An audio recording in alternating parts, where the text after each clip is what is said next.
Guys now start और next video lecture. अपनी कड़ी को आगे बढ़ाते हैं, चलते देखते हैं कैसे क्वेश्चंस हैं। टारगेट हमारा वही है कि कैसे हम क्वेश्चंस पे सार्टिक जो है डेवलप करेंगे और उन सारे क्वेश्चनों को विद इन टाइम सॉल्व करने का प्रयास कैसे करेंगे, और जो टफ क्वेश्चन है जहाँ टाइम लगेगा उसको हम कैसे मिनिमाइज करेंगे। ये सब सारी बातें मेरी सीरीज के दौरान है।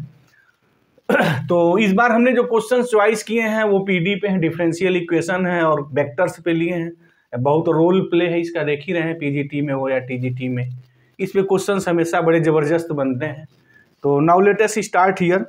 तो क्वेश्चन नंबर हम 3 से शुरू कर रहे हैं। क्या है क्वेश्चन, ये देखिए जितने क्वेश्चन से लिखे हैं ना, ये 2021 में सारे क्वेश्चन पीजीटी में आए हुए हैं, सारे के सारे, ऑल दीज क्वेश्चन, सारे क्वेश्चन से पूछे गए हैं। चलते हैं देखते हैं कैसे क्वेश्चंस को सॉल्व करते हैं। क्वेश्चन नंबर 3 पे आते हैं। कह रहा है कि if u is equal to sine inverse this then x curly you by curly x plus y curly you by curly y is equal to heart. ये क्या है पूछा गया है। तो एक्चुअल में जो ये x curly you by curly x है plus y curly you by curly Y है plus and dot so on, जो ना यूलर्स थ्योरम पे है। आइलर्स थ्योरम ये कहता है कि अगर आपके पास कोई फंक्शन है, हमने अगर 2 वेरिएबल का ले लें, इन जनरल एन वेरिएबल्स का भी ले सकते हैं, और इसकी डिग्री n है, मतलब homogeneous functions of degree n, then x curly f by curly x plus y curly f by curly y is equal to n into F.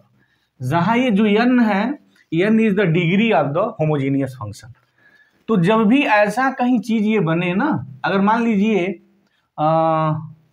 Third variable अगर z होता तो क्या लिखते, z del F by del z लिखते, n into F होता। अगर n variables का है तब भी हम वही बात लिखते। बहरहाल जनरली यहाँ जो भी क्वेश्चंस बनते हैं वो 2 वेरिएबल्स पे ही है।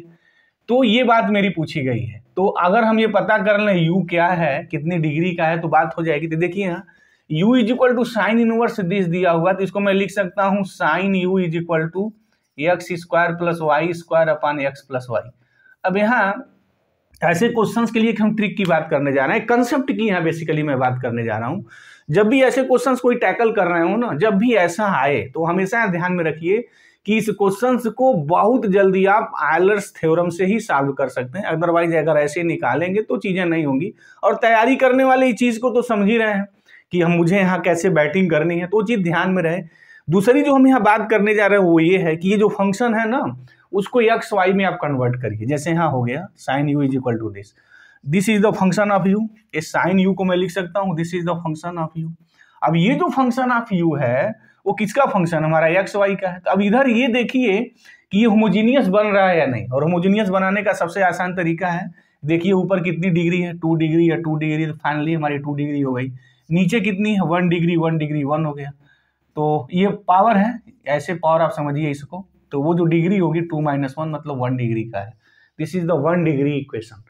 तो अगर हम डायरेक्ट आइलर्स थ्योरम पे आते हैं तो क्या होगा, एक्स करली by curly x you is the function of F of you, मतलब साइन यू ऐसे लिखेंगे आप, प्लस वाई करली वाई, यहाँ हो गया हमारा sine U is equal to what, N into F.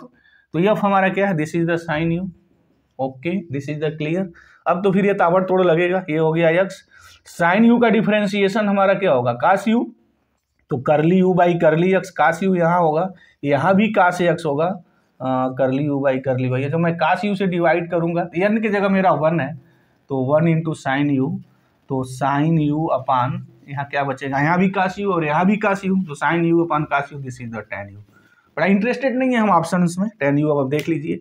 कहने का हमारा मतलब क्या है, जब भी ऐसा क्वेश्चन आए, और आना ही आना है जनरली, तो फिर इधर जो भी कुछ, मान लीजिए अगर लाग दे देता तो लाग को इधर लेके जाते हैं, अब e raise to the power u हो जाता। तो ये सब जो है बदमाशी ना इस स्तर के कॉम्पिटिशन्स में होती रहती है, वो जनरल चीजें हैं। तो अगर आपको मिनिमम टाइम में क्वेश्चन सॉल्व करना है तो रिजल्ट बेस्ड जो क्वेश्चन है ना, उनको सीधे आप स्ट्रेट फॉरवर्ड पढ़िए और उड़ा दीजिए। जैसे यहाँ है, अगर आप इसको ऐसे आप सॉल्व करेंगे तो डेफिनेटली वो टाइम लगेगा। और इस स्तर पे तैयारी करने वाला बंदा तो ये सब खतरनाक काम नहीं करना जाएगा, सीधे स्ट्रेट एंड फॉरवर्ड। तो टेन यू इसका ऑप्शन सही है, तो B is the right one here. Okay, बात हो गई। अब हम नेक्स्ट क्वेश्चन पे चलते हैं। ये भी क्वेश्चन हमारा 2021 पीजीटी का है। देखिए ये दिया है कि करली 2z करली x curly y is equal to X plus Y. तो जेड की value the general solution, solutions की बात यहाँ पूछी जा रही है। तो सोल्यूशंस हम कैसे फाइंड करेंगे? सीधे देखिए, इसमें ये लिखने का मतलब ये है कि इसको मैं ऐसे भी लिख सकता हूँ। थोड़ी मैं बात यहाँ अपनी कर दूँ, ये लिखना इसका मतलब क्या है। इसके लिए एक आइडिया ये है कि ये जितने बार भी हमारा पार्शियल डिफरेंशिएशन हो कोई फर्क नहीं, लास्ट से हम बातें शुरू करते हैं। मतलब जैसे यहाँ वाई है, इसका मतलब इसका जो पार्शियल डिफरेंशिएशन है विथ रिस्पेक्ट टू वाई है, उसके बाद तब एक्स है। अगर यहाँ कुछ लिखा रहता तो लास्ट में आता। कहने का हमारा मतलब है कि नीचे जो लास्ट जो वेरिएबल लिखा है पहले उसके रिस्पेक्ट में हमारा जो है यहाँ पार्शियल डिफरेंशिएशन है, उसके बाद इसके रिस्पेक्ट में, उसके बाद जो यहाँ लिखा होगा उसके रिस्पेक्ट में, मतलब उल्टा ऑर्डर में होता है। ओके, बात समझ में आ गई। अब जैसे मुझे इसको सोल्यूशन निकालना है तो क्या करना, यक्स के रिस्पेक्ट में इसको आप पार्शियल इंटीग्रेट कर दीजिए, तो ये हो जाएगा curly Z by curly Y. Integrate करने जाना है with respect to the X, तो यक्स का होगा X square by 2 plus Y constant है तो यक्स वाई हो गया प्लस। अच्छा, अगर यक्स के रूप में जो आप इंटीग्रेट करना है तो यहाँ जो कांस्टेंट आप लिखते हैं आफ्टर इंटीग्रेशन, यहाँ फंक्शन आप क्या होगा, यक्स के रिस्पेक्ट में आपने इंटीग्रेशन किया है तो जो कांस्टेंट होगा वो फंक्शन ऑफ हमारा क्या होगा, यक्स के रिस्पेक्ट में किया है तो this is the Y, F of Y. Okay, is it clear here? हमने यक्स के रिस्पेक्ट में इसको पार्शियली डिफरेंशिएट किया, तो अगर आपने partially differentiation with respect to the X हुआ तो यक्स वेरिएबल होगा, another variable taking as a constant. तो यहाँ कांस्टेंट क्या लिखेंगे, कांस्टेंट वहाँ सी लिखते थे टोटल डिफरेंशिएशन, बस पार्शियल डिफरेंशिएशन में हम जो कांस्टेंट लिखते हैं वो फंक्शन का लिखते हैं। अगर एक्स के रिस्पेक्ट में कर रहे हैं तो कांस्टेंट वहाँ एफ वाई लिखेंगे, अगर वाई के रिस्पेक्ट में कर रहे हैं तो जो कांस्टेंट आप ट्रीट करेंगे फंक्शन ऑफ एक्स।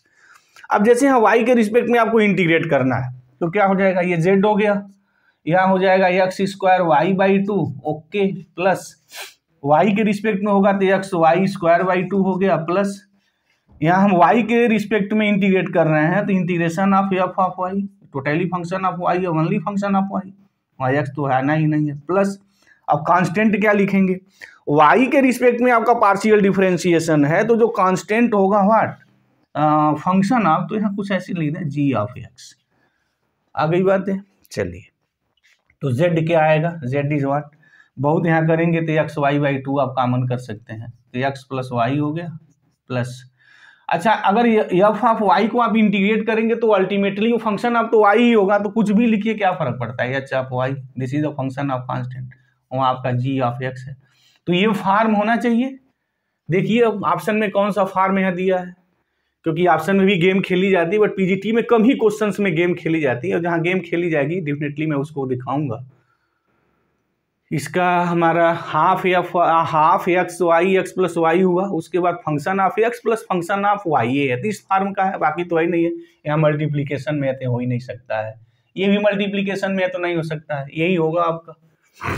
तो option B is again right here, बाकी सही नहीं होगा। यहाँ एक्स माइनस वाई है तो ऐसे भी सही नहीं होगा, यहाँ function of X plus function of Y दिया था बट ये सही नहीं है, तो दिस इज नॉट राइट हो गया। अब क्वेश्चन नंबर हम लोग फर्स्ट पे आते हैं। ये भी बहुत अच्छा क्वेश्चन है, अक्सर इस टाइप का क्वेश्चन पूछा जाता है, और ये जो है हमारा कॉशी, हम लोग उसको फार्म का इक्वेशन कहते हैं, बड़े इंपॉर्टेंट होते हैं, ये अक्सर पूछे जाते हैं। और यहाँ जो ऑप्शन है ना, उस ऑप्शन में थोड़ी गेम खेली गई है, और वो गेम कैसी खेली गई है उसके बारे में हम लोग बात अभी करने जा रहे हैं कि उन्होंने गेम कैसे खेला है। चलते हैं देखते हैं कि इस ऑप्शन का गेम क्या है। हालांकि इस क्वेश्चंस में बहुत दम नहीं होता है, इसके ऑप्शन में ही दम होता है, क्योंकि ये तो सीधे सपाट हमारा जो है सोल्यूशन देता है, बट इसके ऑप्शन में क्या गेम खेलते हैं उसके बारे में थोड़ा बात कर लें, क्योंकि जनरली स्टूडेंट जल्दीबाजी के चक्कर में वहाँ थोड़ी गलती करता है। क्या क्या सोल्यूशन है ये तो सबको पता है ना। इसका सोल्यूशन हम लिखते हैं dx अपॉन जो यहाँ कांस्टेंट है करली यू बाई करली एक्स का जो कोफिशिएंट प्रेजेंट है वो x, D Y curly you और करली वाई का जो कोफिशिएंट है यहाँ वाई है। उसके बाद अगर यू के रिस्पेक्ट में है तो यहाँ डी यू हो गया, और यहाँ जो मेरा जो कुछ भी दिया है that is zero, this is the zero here, right. अगर इससे लें फर्स्ट एंड सेकेंड से तो क्या होगा, ये log x is equal to log y plus जब कांस्टेंट लिखेंगे तो log ऑफ c1, तो x is equal to Y C1 हो गया। अब हम यहाँ कांस्टेंट की वैल्यू निकालते हैं, तो जो C1 की वैल्यू मेरी आई x बाई वाई आई। अब यहाँ du बाई जीरो तो किसी से लेंगे, चाहे फर्स्ट है चाहे सेकेंड से, तो du is equal to zero, तो u is equal to another constant, this is the C2। अब यहाँ हम लोग सोल्यूशन कैसे लिखते हैं इसको देखा जाए। दो तरीके हैं मेरे। पहला है कि F of C1 is equal to C2 और F of C2 is equal to C1, ये भी लिखते हैं, F of C1 comma C2 करके भी लिखते हैं, राइट। तो these are the form of the solution. अब यहाँ जैसे मुझे सोल्यूशंस की बात करनी है, तो देखिए F of C1 is equal to C2, और वहाँ हमारा जो बात की गई है कि सोल्यूशन क्या होगा व्हाट, तो यहाँ F of x plus Y, U की वैल्यू जो है किस फॉर्म में मेरी आएगी। तो सोल्यूशन जनरली हम लोग ऐसे ही लिखते हैं, जैसे यहाँ C2u आ गया, तो u is equal to what, function of, ये C1 लिखेंगे, C2 लिखेंगे, C1 C2 हम ये फॉर्म का बना के लिखते हैं। तो C1 हमारा क्या है, x बाई वाई, ये तो हो गया। एक बात और, जो ऑप्शन में जो गेम खेली जाती है, हमने बात एक की कि अगर मैं इसका रिवर्स करूँ 1/C1 करूँ तो y बाई x होगा। ओके, तो 1/C1 को मैं C1 डैश लिखता हूँ। अभी तो ये कांस्टेंट है भाई, C1 अगर कांस्टेंट है तो 1/C1 भी कांस्टेंट होगा। किसी कांस्टेंट से मल्टीप्लाई करेंगे तभी तो कांस्टेंट रहेगा। कुल मिला के कहने का क्या मतलब, वो कांस्टेंट ही रहने हैं। तो u is equal to function of X Y, this is the solution. अच्छा, y बाई एक्स भी सोल्यूशन हो सकता है इसका, राइट, लेकिन x इंटू वाई नहीं हो सकता है ना, क्योंकि x बाई वाई है इज इक्वल टू C1। तो इस कांस्टेंट के साथ मैं ऊपर नीचे कर दूं तो कांस्टेंट वही रहता है, राइट। कांस्टेंट तो अच्छा वेरिएबल तो होगा नहीं। तो ये हाँ ऑप्शंस में गेम खेली जाती है। तो एक्चुअल में सोल्यूशन ये है। अच्छा, y बाई एक्स भी सोल्यूशन है और यहाँ y बाई एक्स ही दिया है। अच्छा, x plus Y X minus Y दिया तो कभी होगा नहीं है, ऐसा होने की संभावना नहीं है। या तो y बाई एक्स लिखेंगे या x बाई वाई लिखेंगे। x इंटू वाई भी नहीं लिख सकते हैं, क्योंकि x इंटू वाई हमारा कभी कांस्टेंट नहीं होगा। तो फिर फाइनली मेरा क्या होगा, y बाई एक्स, इसको अगर मैं पलट दूं तो मैं क्या लिखूंगा, u is equal to function of y by X. ये भी मैं सोल्यूशन लिख सकता हूँ। तो यही मेरा सोल्यूशन है, वही उस फार्म का बन भी रहा है, बाकी तो कोई फार्म का बन ही नहीं रहा है, तो उसको लिखा भी नहीं जा सकता है। तो ये जो कौशी हमारा जो PD का जो फार्म है, बड़ा फेमस फार्म है, जनरली इस पर क्वेश्चन बनते रहते हैं। तो ये चीज़ें यहाँ ध्यान देनी चाहिए। हालांकि ये आसान होता है, इसका कोई बहुत टफ नहीं होता है। यहाँ सोल्यूशन जो इस तरह की चीज़ें पूछी जाती हैं, थोड़ा बहुत ऑप्शंस में गेम खेली जाती है, तो ऑप्शंस आपको ध्यान में रहना चाहिए, राइट। अच्छा, C2 is equal to you है, तो 1/u भी हो सकता है। इसका मतलब ये भी ऐसे भी आ सकता है, 1/u इज इक्वल टू, ये ऐसा भी सोल्यूशन लिखा जा सकता है ना, कि अगर C2 कांस्टेंट है तो 1/C2 भी कांस्टेंट होगा, वो 1/u आ जाएगा। तो ये भी सोल्यूशन बना के आंसर लिखा जा सकता है। तो ये जो फैक्ट है always keep in mind here, इनको थोड़ा आप ध्यान में रखें तो गलती की संभावना मिनिमम होगी। अब हम लोग थोड़ा वेक्टर पे क्वेश्चंस को पिकअप किए हैं। जनरली वेक्टर में देखें क्वेश्चंस कैसे आते हैं, और इस सीरीज में हम जो अपनी सीरीज है जो हम सॉल्व कर रहे हैं, ऐसे क्वेश्चंस को ही उठाएं जिससे बहुत सारे क्वेश्चंस डेवलप हैं, हमेशा आते हैं, हर साल आना है। मतलब ये जो क्वेश्चंस मैंने लगाया है, यही क्वेश्चन तो रिपीट तो करेंगे नहीं। बहरहाल ये हमें बात दावे की भी साथ नहीं कह सकते हैं वो रिपीट करेंगे या नहीं, रिपीट भी कर सकते हैं, लेकिन इस पे जो क्वेश्चंस हैं बनने ही बनने। जैसे अगर वेक्टर पे अगर देखते हैं तो लिनियरिटी पे बनाते हैं, स्केलर ट्रिपल डॉट प्रोडक्ट पर भी बनाते हैं, एप्लीकेशंस पर भी दे देते हैं, साइनोइडल पे, इरोटेशनल पे, डाइवर्जेंस से, कर्ल से क्वेश्चन हमेशा बनते ही रहते हैं। और ऐसे उस क्वेश्चनों की आप प्रैक्टिस करें ना जो टेक्निकल रूप में थोड़ी स्ट्रांग है। जैसे देखें यहाँ, अब यहाँ हम कुछ कंसेप्ट की बात करेंगे, कुछ ट्रिक की। जैसे क्वेश्चन हमारा वेक्टर का है, वेक्टर में ये है कि द वेक्टर्स, पहले मैं थोड़ा क्वेश्चन लिख लूं।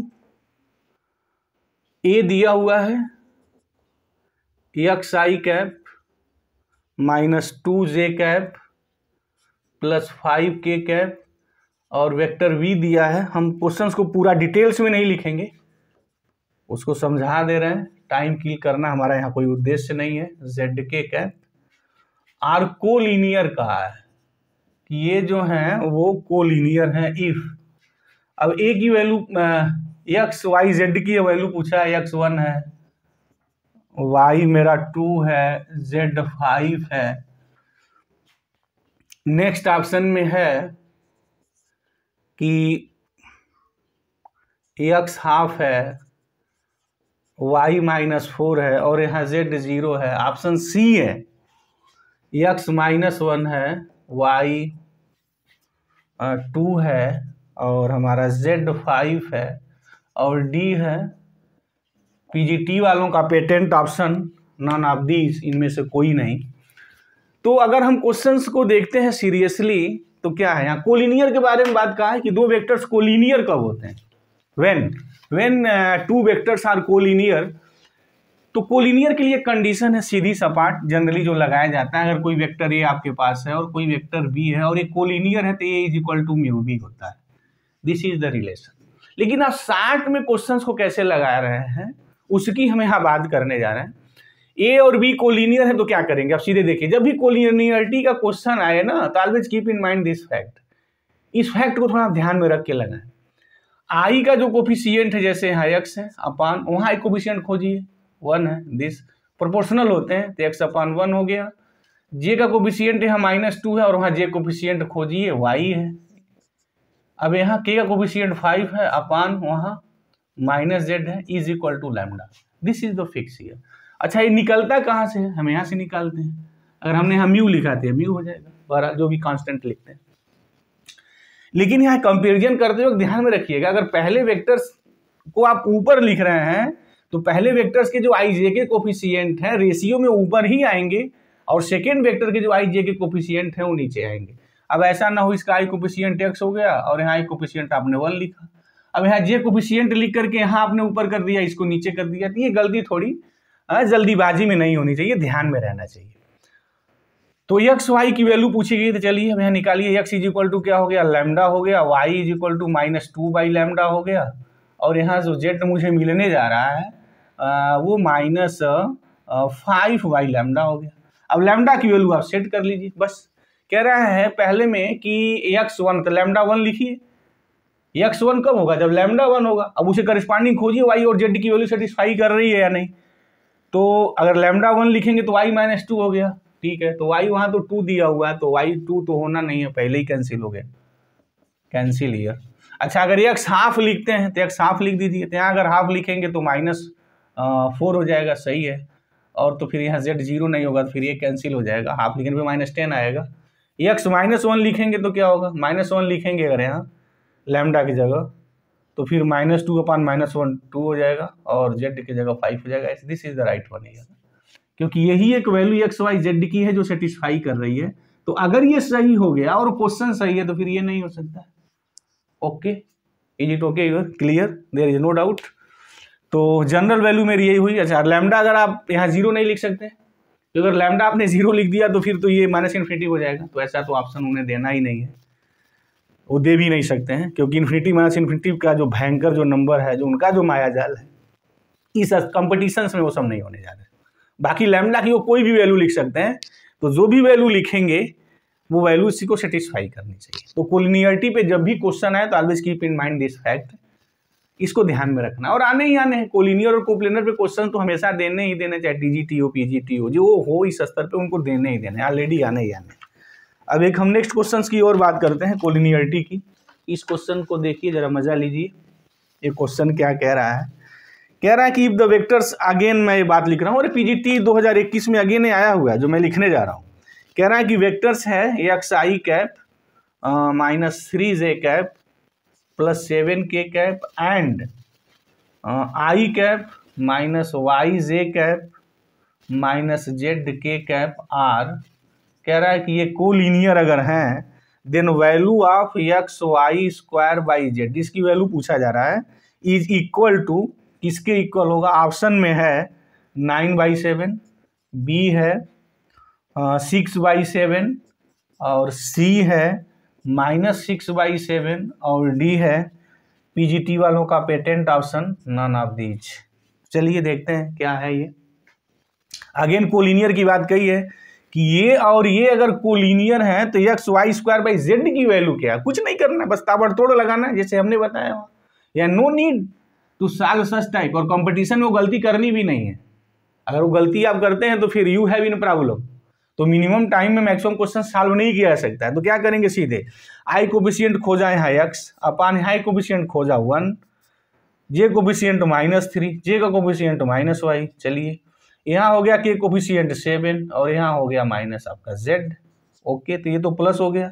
यहाँ बहुत करेंगे आप लैम्डा ले लीजिए, तो x के जगह लैम्डा आ गया, y के जगह 3 लैम्डा आ गया और z के जगह -7 लैम्डा आ गया। अब कुछ करना नहीं है, सीधे ये लैम्डा के फार्मूला उठा करके पुट कर दीजिए, देख लीजिए क्या वैल्यू आ रही है।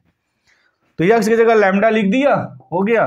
y स्क्वायर क्या हो जाएगा 9/λ² इंटू जेड है और जेड है माइनस है, तो यहाँ -7 हो गया इंटू 7 यहाँ चला गया, नहीं -7 यहाँ लैम्डा। ओके, तो ये लैम्डा स्क्वायर कैंसिल, -9/7 आएगा। This is the right answer here. तो 9/7 तो दिया बट -9/7 नहीं दिया, तो कैंसिल, ये कैंसिल, माइनस ये कैंसिल, मतलब नन ऑफ दिस सही है। और ये बड़ा अच्छा गेम खेलता है पीजीटी वाला, जो नन ऑफ दिस का जो मायाजाल है, इस मायाजाल को आप थोड़ा ध्यान देंगे। एक इनोदर हम लोग यहाँ ट्रिक की बात करने जा रहे हैं। वो ट्रिक क्या है, बड़ा जबरदस्त ट्रिक है और ऐसे इसको ध्यान दीजिएगा और कभी इस क्वेश्चन को सॉल्व करने का प्रयास मत करिएगा, क्योंकि ऐसे क्वेश्चंस को अगर सॉल्व करेंगे तो डेफिनेटली आप टाइम किल करेंगे और यहाँ टाइम बचाना ही उद्देश्य अगर है तो फिर कह रहा है कि the value of in box a minus B, B minus C, C minus A is what, क्या होने जा रहा है। ऑप्शन ए कह रहा है कि 0 होगा, बी कह रहा है कि नॉट डिफाइंड, लीजिए नॉट डिफाइंड का भी आ गया, सी कह रहा है कि 1 होगा और डी कह रहा है नॉट होगा। चलिए देखिए क्या होगा। The value of in box पूछा, थोड़ा इन बॉक्स के बारे में हम बात कर दें। इन बॉक्स ए बी सी का मतलब क्या होता है, या इसको हम लोग scalar triple product of 3 vectors कहते हैं और इसको कहते हैं A dot B cross C. Okay right, बड़ा कमाल की चीज़ है और इस पे हमेशा क्वेश्चन बनते हैं। यहाँ से कोप्लानरिटी देखी जाती है, सॉलिनॉइडल की बात हम देखते हैं, जब डाइवर्जेंस निकालते हैं, कर्व निकालते हैं, तो बहुत सारी बातें आती हैं। बहरहाल इससे हम लोग कोप्लेनर को हम लोग चेक करते हैं कि 3 कोई भी वेक्टर से ABC कोप्लेनर्स होंगे, वहाँ इफ एंड ओनली इफ है कि इन बॉक्स ABC उनका स्केलर ट्रिपल प्रोडक्ट हमारा 0 होना चाहिए, तो उन वेक्टर्स को हम लोग कोप्लेनर कहते हैं। दूसरी बात है कि अगर हम इनको आर्डर क्रम में लिखते हैं तो उसकी वैल्यू सेम होती है। जैसे हमने A dot B cross C लिखा है तो यही इक्वल होगा B dot C cross A B होगा, यही इक्वल जैसे सी डॉट होगा तो सी के बाद क्या आएगा, ए आएगा, बी आएगा। इसको मैं यूं भी लिख सकता हूँ, in box ABC is equal to in box, जैसे मान लीजिए किसी ने बी से शुरू किया तो बी के बाद क्या आएगा, सी आएगा, उसके बाद ए आएगा। लेकिन अगर आर्डर्ड भंग हुआ तो प्लस का माइनस हो जाता है। जैसे नॉट इज इक्वल टू, अगर आपने यहाँ इन बॉक्स बी लिखा है तो बी के बाद क्या आएगा, ए के बाद बी, बी के बाद सी, तो यहाँ बी के बाद सी आना चाहिए। लेकिन अगर आपने सी नहीं लिखा, बाकी कुछ भी लिख दिया तो कुछ भी क्या लिखेंगे, ए ही लिखेंगे। ए सी लिख दिया तो ये कभी इक्वल नहीं होगा, निगेटिव साइन हो जाती है, राइट। लेकिन अगर एक आर्डर्ड क्रम में चलते हैं तो जो स्केलर ट्रिपल प्रोडक्ट है उसकी वैल्यू सेम होती है। एक बात जो मुझे यहाँ करनी थी, अगर इन वेक्टरों का सम 0 आ जाए, राइट, तो फिर स्केलर जो ट्रिपल प्रोडक्ट है उसकी वैल्यू 0 होती है। और एक खास बात, अगर किसी वेक्टर्स की स्केलर ट्रिपल प्रोडक्ट 0 तो वेक्टर कोप्लेनर भी होता है। लेकिन ये गलती इफ एंड ओनली इफ की मत समझिएगा कि अगर वो हमारा, अगर इसकी वैल्यू अगर 0 आ जाए तो हम कोप्लेनरिटी की बात करते हैं, राइट। कोप्लेनरिटी है जिनका सम 0 होगा, नहीं बात दावे के साथ नहीं कही जा सकती है, उनका स्केलर ट्रिपल प्रोडक्ट जो होगा वो 0 होता है। अब जैसे the value of in box पूछ रहा है क्या है, तो अगर इसकी वैल्यू, अगर इनका सम 0 आ गया तो पक्का वो 0 ही होता है। इनका सम कुछ दूसरा आता है तो वैल्यू मत लिख दीजिएगा, केवल 0 के लिए है। तो देखिए a minus b plus b minus c plus c minus a, क्या होगा, ये सब कैंसिल कट के 0 हो जाएगा। तो इनकी अगर वैल्यू आप निकालने जाएंगे तो वैल्यू कैसे निकालेंगे वो भी आपको बता दें। a minus b dot b minus c, ये हो गया cross c minus a, right. अब जब इसको आप निकालेंगे, इसको सॉल्व करेंगे, तो अब इसकी वैल्यू 0 आएगी, राइट। तो अगर आप इसको सॉल्व करेंगे तो यू लूज द टाइम, और यहाँ 1-2 मिनट टाइम अगर आप लूज कर रहे हैं और 10 क्वेश्चन में आपने लूज किया तो 10 मिनट आपका एक्स्ट्रा टाइम गया, और वो 10 मिनट जो होते हैं बड़े निर्णायक होते हैं। तो ये सब टाइम बचाना है, और ऐसे क्वेश्चंस देने का उनका उद्देश्य ही यही होता है कि क्या इस ट्रिक को, आप 60 ट्रिक को जानते हैं। अगर आप 60 ट्रिक को जानते हैं तो फिर आप अच्छे ढंग से बैटिंग करेंगे। अगर 60 ट्रिक को नहीं समझ रहे हैं तो फिर एग्जाम में आपको यू हैव एनी प्रॉब्लम, बता ही रहे हैं। तो ये सब चीज़ें थोड़ा ध्यान में देनी है। एक क्वेश्चन हम और यहाँ पिकअप करते हैं। अच्छा क्वेश्चन है, तो देखिए इस क्वेश्चन को मैं लिख लूँ, बहुत ही अच्छा क्वेश्चन है। और अब ऐसे क्वेश्चंस आने की संभावना बहुत ज़्यादा बढ़ रही है, वे क्वेश्चंस, क्योंकि अब जो प्रतिस्पर्धा है थोड़ी बहुत लंबी चौड़ी हो गई है, तो उसको ध्यान में रखते हुए हम ऐसे क्वेश्चंस भी पिकअप कर रहे हैं जो टेक्निकल हैं और देखने में भी आ रहा है। अगर आप पेपर्स को अगर देखते हैं तो 9-10 क्वेश्चंस जो हैं, 15 क्वेश्चन ना, जो रैंक आपके सुधारेंगे वो क्वेश्चन टेक्निकल हो रहा है, लेंदी हो रहा है। टेक्निकलिटी मतलब कि वो लेंदी हो रहा है, और उनके लिए सार ट्रिक तो तभी आप निकाल सकते हैं ना जब खुद आप क्वेश्चन लगाएंगे। जितने ज़्यादा से ज़्यादा क्वेश्चन उस स्तर पे आप लगाएंगे, आप ही सार ट्रिक खोज पाएंगे। बाकी अगर कोई टीचर्स खोज के सार ट्रिक आपको दे रहा है तो फायदा नहीं करेगा, क्योंकि एग्जाम में कितनी चीज़ों को याद करेंगे, आप भूल जाएंगे। तो जो ऐसे क्वेश्चन आ रहे हैं ना, मेरी आपको सलाह है ज़्यादा से ज़्यादा उस क्वेश्चन की प्रैक्टिस करिए। जैसे क्वेश्चंस को मैं यहाँ पिकअप कर रहा हूँ, क्वेश्चन ये है, पूरा इसको लिख भी लीजिएगा ध्यान से।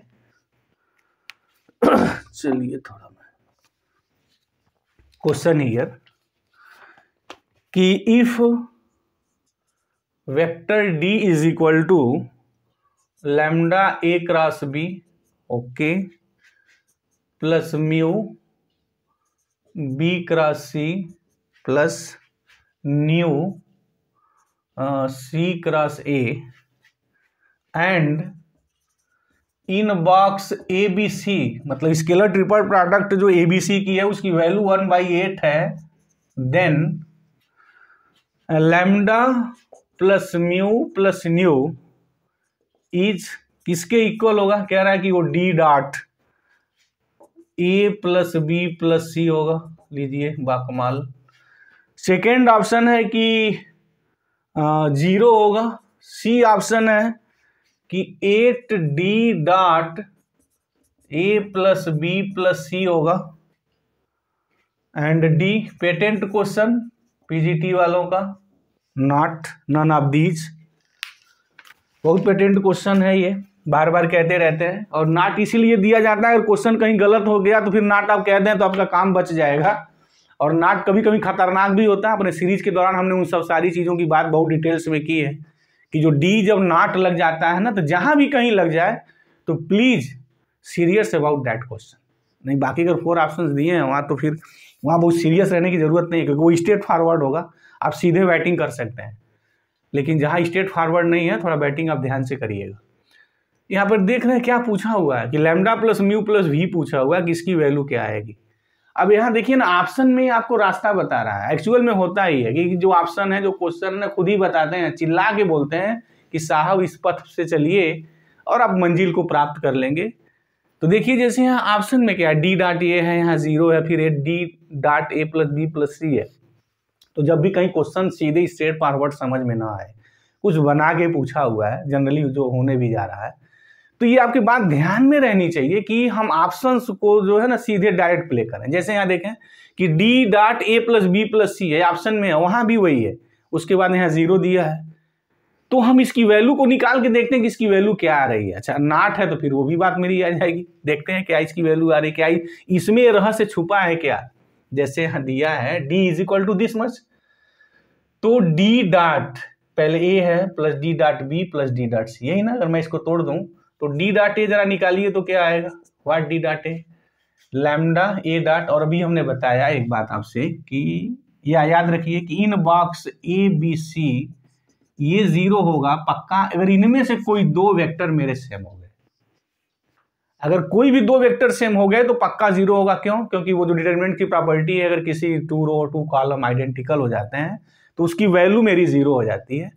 तो यहाँ भी अगर स्केलर ट्रिपल प्रोडक्ट में कोई 2 वेक्टर सेम हो गया तो उसकी वैल्यू 0 हो जाएगी। अब जैसे डी डॉट ए निकालेंगे तो यहाँ ए डॉट करेंगे तो ए मिल गया सेम, तो एक कहानी फिनिश हो जाएगी। A dot B cross C होगी तो mu in box A B C आ जाएगा, राइट। और mu in box A B C की वैल्यू 1/8 दिया है, तो अब ये सब डायरेक्ट काम करने हैं एग्जाम में। अगेन ए डॉट करेंगे तो कहानी फिनिश।